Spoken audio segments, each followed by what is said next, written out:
Nang dumating ang araw ng paglilinis sa kanila, ayon sa kautusan ni Moises, si Jesus ay dinala ng kanyang mga magulang sa Jerusalem upang iharap sa Panginoon, sapagkat ayon sa kautusan, ang bawat panganay na lalaki ay nakatalaga sa Panginoon. At naghandog sila ayon sa hinihingi ng kautusan ng Panginoon, mag-asawang bato-bato o 2 inakay na kalapati. May isang tao noon sa Jerusalem, ang pangalay Simeon.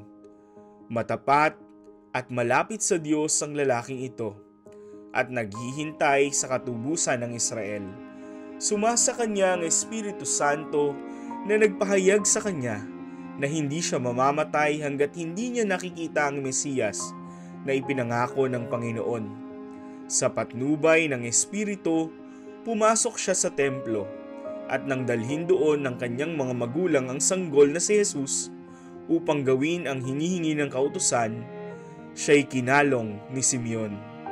Ito'y nagpuri sa Diyos na ang wika, "Kunin mo na, Panginoon, ang iyong abang alipin ayon sa iyong pangako. Yamang nakita na ng aking mga mata ang iyong tagapagligtas na inihanda mo para sa lahat ng bansa. Liwanag itong tatanglaw sa mga hintil at magbibigay karangalan sa iyong bayang Israel." Ang kaganapan ng pangako kay Simeon at ang paghahayag ni Ana sa plano ng kaligtasan ay naging okasyon din para magpatibay kay Jose at Maria ang patuloy na pagpapahayag ng Diyos sa pamamagitan ni Hesukristo. Hindi nila hinihingi pero ipinagkakaloob bilang patunay sa magandang balitang tinanggap ng buong mundo. Tanda ng pagmamahal sa Diyos, nababakas ba natin sa karaniwang takbo ng buhay ang tanda ng pagliligtas?